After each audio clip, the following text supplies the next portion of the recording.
Halo guys, kembali lagi dengan saya Khalil Masada dari Akademi Kripto. Di modul kali ini kita akan secara spesifik membahas mengenai mind management. Jadi di modul sebelumnya udah dijelaskan mengenai money management atau manajemen tentang mengelola uang. Yang mana kita jelaskan money management itu terkait dengan bagaimana teman-teman mengelola capital teman-teman di market cryptocurrency. Di sini kita akan jelaskan mengenai mind management atau manajemen pikiran, yang mana kalau kita ungkapkan ya, ini saling berkesinambungan antara manajemen uang atau money management dan juga manajemen pikiran. Karena pasti ketika money manajemennya ini udah benar, ini kita pikirannya itu juga pasti benar. Kenapa pasti benar? Karena semua tentang uang itu merubah persepsi kita terhadap cara kita melihat sesuatu. Dan pikiran kita ini adalah sistem yang sangat amat kompleks yang mempengaruhi keberhasilan dari kita trading dan juga kita investing. Karena pada dasarnya realitas itu dibentuk oleh pikiran kita. Dan ketika pikiran kita tidak bisa menggambarkan realitas seperti apa yang kita inginkan, ini tidak akan mungkin tercapai yang namanya kesuksesan di dalam trading atau investing di market cryptocurrency. Nah, di sini kita akan membahas hal yang paling penting di dalam dunia ini, yaitu adalah hal yang bisa kita kontrol dan juga hal yang tidak bisa kita kontrol. Jadi ini adalah controllable ya, dan di sini adalah uncontrollable. Di mana hal-hal yang tidak bisa kita kontrol yaitu adalah market. Jadi market ini tempat bertemunya pembeli dan penjual yang melakukan transaksi, karena kita nggak bisa ya mempengaruhi market. Tidak ada yang bisa mempengaruhi market. Bahkan semua market maker pun atau semua para smart money yang besar ya, para paus, ini juga ada kemungkinan dimakan paus lain yang lebih besar. Atau bisa aja dia dimakan ikan-ikan kecil yang jumlahnya sangat banyak. Jadi di market itu tidak ada jaminan bahwa selalu menang atau selalu berhasil. Bahkan mereka yang punya uang yang unlimited pun ya menggerakkan market, misalkan Bitcoin sampai 1 juta US dollar. Lalu pertanyaannya, mereka mau jual ke siapa kalau semuanya udah naik? Pasti mereka ikan-ikan kecil yang di bawah ini pasti ya akan memperoleh keuntungan dan akhirnya memakan ya ikan besar ini ketika harganya udah naik. Jadi anggap saja market itu persis seperti game feeding frenzy. Ya, jadi ada ikan kecil yang mana dia memakan ikan yang lainnya supaya dia bisa menjadi lebih besar. Jadi analoginya itu market seperti itu. Jadi nggak ada yang namanya, oh saya punya uang tak terbatas, jadi saya bisa melakukan apapun di market. Itu nggak bisa. Karena market itu adalah tempat yang sangat adil. Bahkan kalau kita melihat Tesla dan Elon Musk, kurang duit apa, endingnya mereka tidak bisa merealisasikan keuntungan yang mereka miliki ketika mereka membeli Bitcoin. Jadi market ini tempat yang sangat anomali. Bahkan Adam Smith menyebut bahwa market inilah tempat yang sangat gaib. Sehingga teman-teman tidak bisa melakukan apapun di market. Bahkan ketika kamu berdoa ya sekalipun, ya berharap sesuatu itu akan terjadi sesuai dengan harapanmu, maaf sekali, market itu tidak bekerja seperti itu. Jadi market ini seperti mesin voting ya, mengumpulkan orang yang mau membeli, mengumpulkan orang yang mau menjual ya, atau mengumpulkan orang yang istilahnya stagnan ya, atau tidak melakukan aksi apapun. Saya bilang di sini adalah mereka yang netral ya. Hijau ini adalah mereka yang mau membeli ya. Kemudian merah ini adalah mereka yang mau melakukan penjualan. Jadi market ini memang sangat tidak bisa diprediksi. Itulah kenapa teman-teman kalau mau memprediksi market itu sebenarnya tidak bisa. Teman-teman hanya bereaksi tentang apa yang mungkin market ini lakukan. Jadi misalkan saya membuat suatu langkah antisipasi ya. Kalau misalkan 7 bulan berturut-turut Bitcoin ini closing bullish ya. Ini seperti ini mungkin ya. Ini ada area. Nah, ini ada chance kita akan tembus dan melakukan price discovery. Secara probabilitas, itu sangat mungkin. Tapi pasti ada 20% probabilitas yang mengatakan bahwa analisa saya ini bisa aja salah ya. Ada tingkat margin of error-nya 20% yang menyebabkan market ini bisa ya, atau mungkin mengalami koreksi. Jadi saya membuat suatu langkah antisipasi, ini bukan tentang saya memprediksi, oh ini market akan selalu naik, oh ini market akan turun. Tapi saya membuat langkah antisipasi, oke ini 7 bulan berturut-turut, ini adalah bullish. Sehingga ada kemungkinan besar 80% kita shoot up ke atas dan melakukan price discovery. Tiba-tiba ada berita perang yang menyebabkan ini harga mengalami koreksi yang signifikan. Itu di luar kendali saya, tapi saya bilang ada 20%. Ini adalah margin of error, atau kemungkinan market ini tidak mengalami kenaikan atau malah mengalami koreksi. ini saya akan membuat suatu langkah antisipasi. Kalau memang kejadiannya A, saya ini akan membeli Bitcoin dan hold ya sampai 90.000. Tapi kalau kejadiannya B, yang terjadi, ini saya akan menjual sebagian, mungkin 50%, dan mungkin akan membeli lagi ketika Bitcoin ada di titik tertentu. Nah, pada dasarnya, yang kita lakukan, atau hal yang bisa kita kontrol, itu bukan market, bukan hasilnya, bukan outputnya. Tapi yang bisa kita kontrol itu adalah inputnya. Jadi apa aja yang tergolong dalam input, ya, ini satu adalah strategi, dan kedua adalah mentalitas atau pikiran atau mind. Yang mana strategi ini, ya, ini sayangnya hanya 20%. Trading dan juga investing itu 80%-nya itu adalah psikologi, ya, atau pikiran. Yang mana mind ini bisa dibagi lagi ke dalam 3 hal, yaitu adalah sebelum, dan kemudian di saat, dan setelah, ya, melakukan suatu investasi. Jadi sebelum teman-teman melakukan investasi, ketika atau di saat teman-teman melakukan investasi, dan setelah teman-teman melakukan investasi, itu harus dilakukan suatu mind management yang khusus. Apa aja mind management yang khusus? Ini pertama kita akan bahas sebelum melakukan investasi. Pertama teman-teman harus tentukan tujuan. Ini yang paling penting. Tujuanmu kamu masuk ke market ini pengen apa? Apakah pengen mencari kekayaan sebanyak-banyaknya? Apakah kamu di sini ingin mempertahankan kekayaan yang kamu miliki? Misalkan kamu udah kaya. Atau ketiga, kamu cuma pengen seneng-seneng, asik-asik, eksplorasi suatu hobi baru. Ya, jadi ketika di awal ini kamu mau investasi, udah nggak dapat mind manajemennya ketika kamu, saya lihat PPU Aceh keren, saya mau berpartisipasi. No, dari awal sudah harus terdefinisi dengan jelas. Kamu mau apa di sini? Oke, kalau misalkan di sini saya mau kaya, saya mau meningkatkan wealth saya. Gimana caranya kaya? Yang jelas teman-teman harus menambah source of income yang banyak, kemudian membaginya ke dalam 3 ya, active income, kemudian passive income, dan juga portfolio income. Yang mana tujuan ini harus jelas, terdefinisi. Misalkan saya pengen mencapai 1 miliar ya, pertama di hidup saya. Dan misalkan sekarang saya punya uang 100 juta ya. Berarti saya harus naik 10 kali lipat atau 1000% supaya saya bisa mencapai goals yang ingin saya tuju. Dan di situ terdefinisi dengan jelas. Saya ingin naik portofolionya ini 1000%. Berarti saya harus melakukan investasi yang sangat agresif. Gimana caranya sangat agresif? Bukan berarti langsung 100x leverage dan berdoa ya. Bukan seperti itu. Tapi di sini teman-teman harus melakukan strategi yang namanya bajing loncat atau loncat dari naratif ke naratif lain di altcoin. Supaya di sini teman-teman bisa melakukan yang namanya compounding effect sehingga lebih besar lagi nilai dan juga size investasi yang teman-teman lakukan. Itu terkait dengan tujuan. Kedua ya, di sini teman-teman harus memberikan batasan ya, apa yang harus dilakukan dan apa yang harus tidak dilakukan. Contohnya apa yang harus dilakukan? Misalkan di sini teman-teman harus meningkatkan kemampuan literasi keuangan teman-teman. Jangan sampai masuk market ya, tapi teman-teman ini nggak bisa ya. Caranya baca chart ini seperti apa? Cara melihat data on-chain seperti apa? Tokenomics itu apa sih? Ya, kira-kira berapa banyak token yang keluar dan lain sebagainya? Siapa smart money yang berinvestasi di sini? Itu adalah hal-hal yang harus teman-teman ketahui. Tapi ada juga ya hal-hal yang memang nggak harus teman-teman ketahui. Misalkan teknisnya exchange seperti apa ya, atau misalkan di dalam protokol kripto blockchain itu seperti apa, itu sangat jauh. Sehingga ada hal yang harus teman-teman pahami dan ada hal yang harus teman-teman batasi. Kalau teman-teman di sini pengennya mau untung, ya pelajari apa yang bisa memberikan keuntungan ke teman-teman. Jadi buat batasan di sini. Kemudian ketiga, ya ini adalah membangun yang namanya keyakinan. Karena tanpa adanya keyakinan, ini teman-teman tidak akan bisa ya memperoleh keuntungan atau uang di market kripto.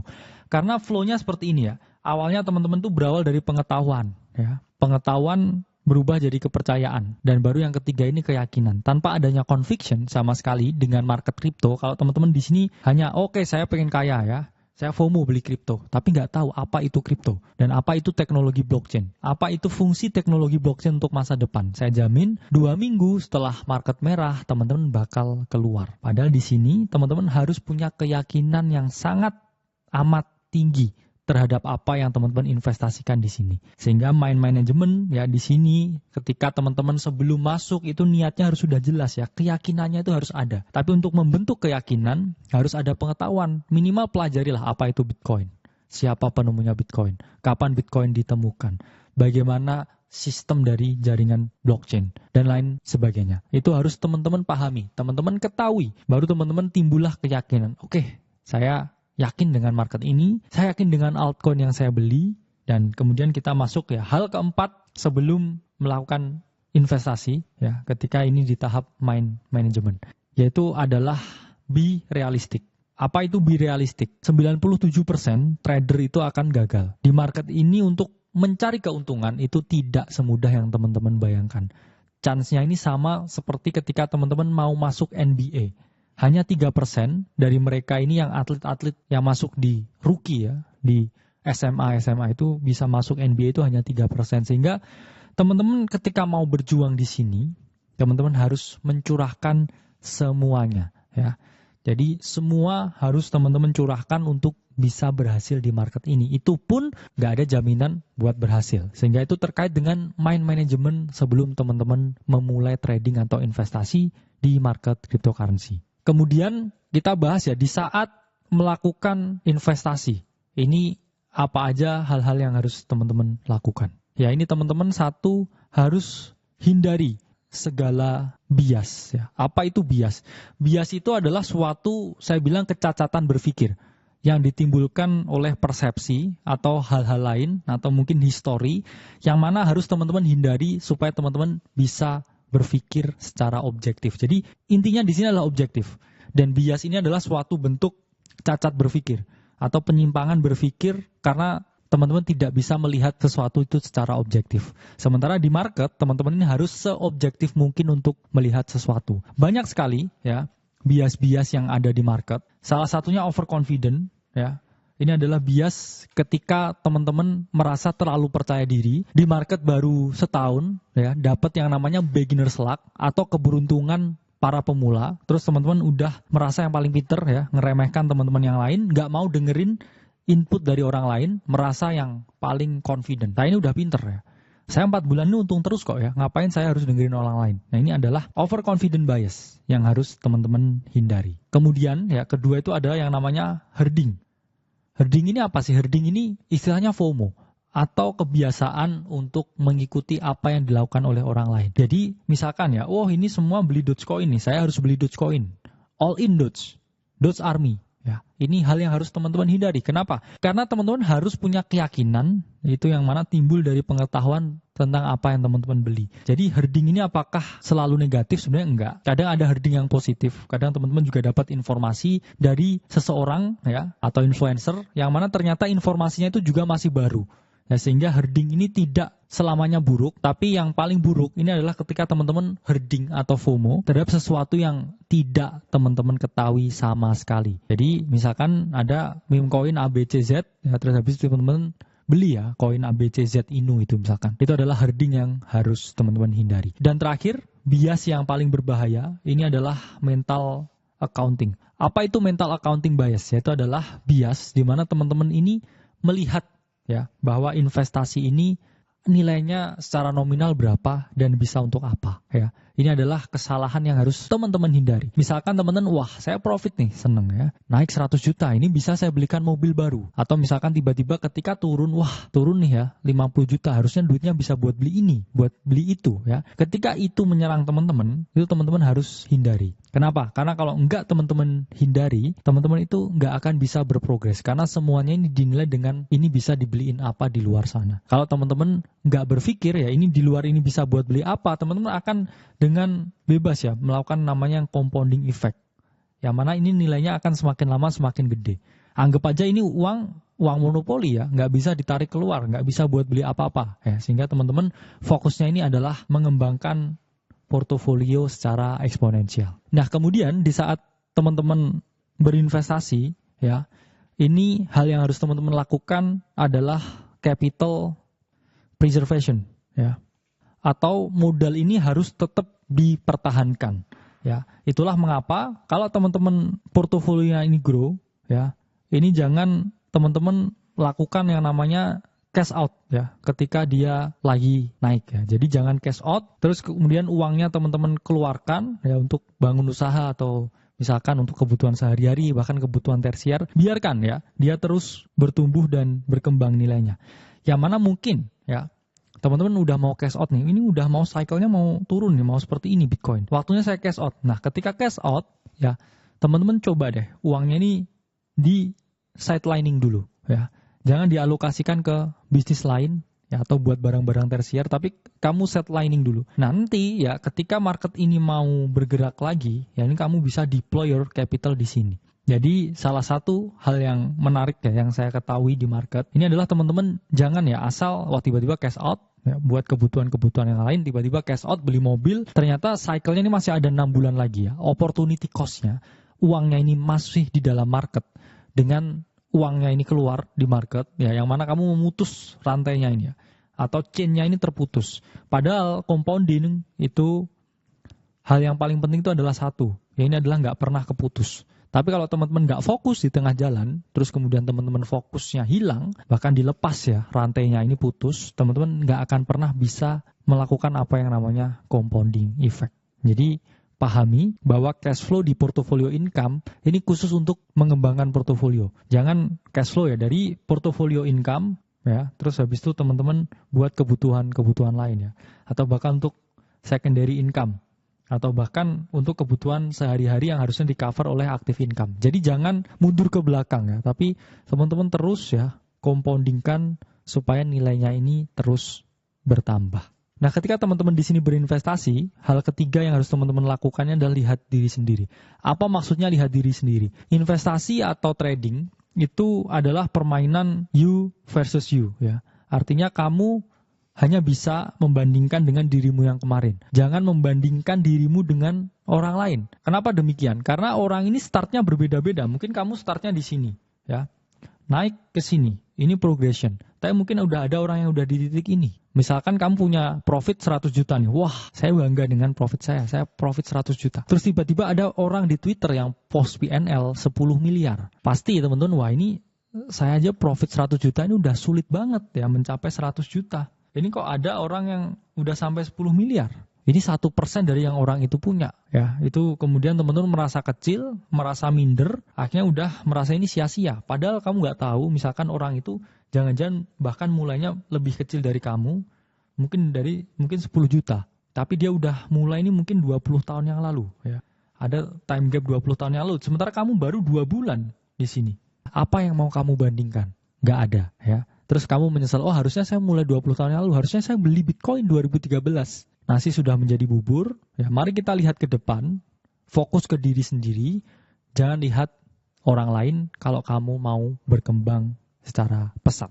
Terakhir, kita akan membahas mind management atau manajemen pikiran setelah melakukan investasi. Pertama, teman-teman harus bersyukur, ya. Apa maksudnya bersyukur? Seperti yang saya jelaskan di poin sebelumnya, ada yang orang bersyukur dengan 100 juta, ada yang menurut mereka 10 miliar itu kecil. Jadi apapun di market itu asal nggak rugi, itu harus kita syukuri. Besar kecil profit yang kita peroleh itu jauh lebih baik ya daripada loss yang kita peroleh. Sehingga di sini teman-teman harus memahami bersyukur itu adalah segalanya. Dan membandingkan dengan orang lain, yaitu nggak pas. Ya. Apalagi ini lanjut ke poin kedua ya. Ketika teman-teman udah bersyukur, teman-teman terhindar dari yang namanya revenge atau balas dendam. Ya, istilahnya biar revenge trading ya atau revenge investing. Ini adalah keadaan ketika teman-teman ini sebenarnya udah merasa cukup ya. Wah, saya ini profit 100 juta misalkan. Ini cukup lah ya. Bisa buat hidup 1 tahun misalkan dari profit. Atau misalkan nggak buat hidup ya, tapi bisa saya compoundingkan lagi. Lebih gede lagi.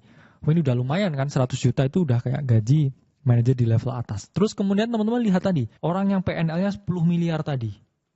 Terus habis itu ngiri.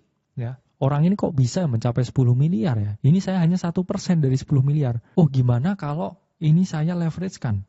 Saya leverage semuanya, leverage 100 kali lipat. Ini kalau saya naik dikit aja ya marketnya, ini saya bisa mencapai angka ini. Minimal 10% dari angka ini. Nah itu nggak boleh teman-teman lakukan. Ini yang namanya revenge trading atau revenge investing ketika kita merasa tidak cukup dengan apa yang kita miliki. Sehingga intinya jangan membandingkan ya, bersyukur, terus menghindari revenge trading atau revenge investing.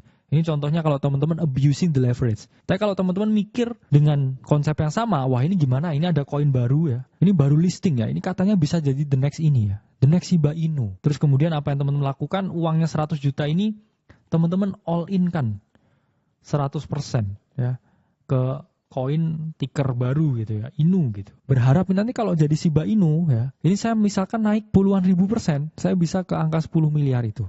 Itu adalah hal yang tidak boleh dilakukan ya, karena semuanya ini harus dipahami bahwa kita di sini untuk long term, dan ketika kita di awal ini tujuannya udah salah, udah lihat nominalnya ini, secara management itu sudah berantakan. Itu kita tidak akan pernah bisa growing portfolio, kita tidak akan pernah bisa survive ya. Karena at some point ketika pikiranmu kacau lagi, kamu lihat orang lagi, punya influence lagi, tiba-tiba ngerubah strategi lagi, ini semua benar-benar kamu coret semuanya ya.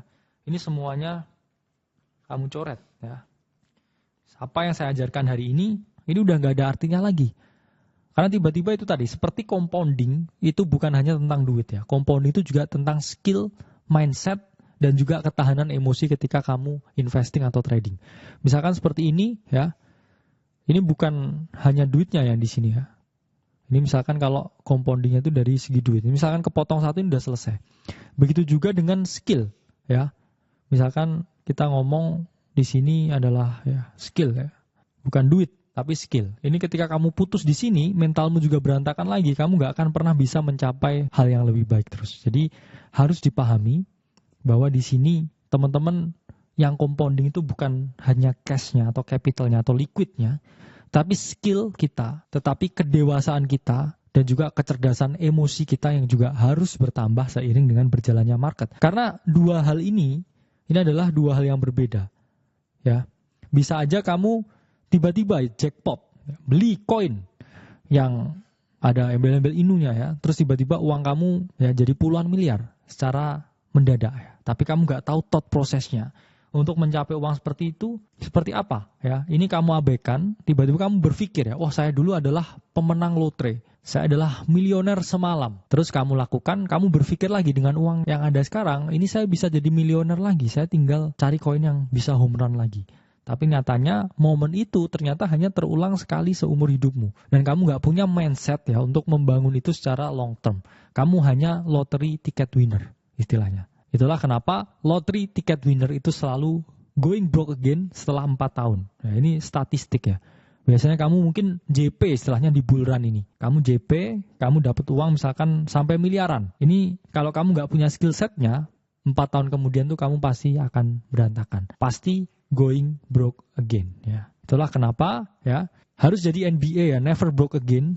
Jangan balikin lagi uang yang udah kamu peroleh dengan sulit di market, sehingga itu harus punya mind management yang tepat. Oke, jadi itu sedikit pemaparan tentang mind management atau manajemen pikiran. Intinya kita selalu percaya bahwa realitas yang ada itu 100% dibentuk oleh pikiran kita. Jadi kalau kita maunya sukses, kita maunya di kripto ini punya banyak capital yang growing, kita harus menyadari bahwa kita membutuhkan mental yang kuat, pemikiran yang kuat untuk bisa mencapai hal tersebut. Karena tanpa adanya pemikiran yang kuat, tanpa adanya mind management yang baik, ketika sebelum atau di saat dan juga setelah melakukan investasi, itu kita tidak akan pernah bisa ya mencapai apa yang namanya immortal compounding atau kenaikan yang terus-menerus. Karena ingat teman-teman, cycle-nya masih panjang, ya bulannya masih panjang. Jangan terbakar di tengah-tengah karena teman-teman salah melakukan money management, yang mana itu juga berdampak sangat fatal ke mind management. Saya Khalid Masada dari Akademi Kripto. Sampai berjumpa di video selanjutnya.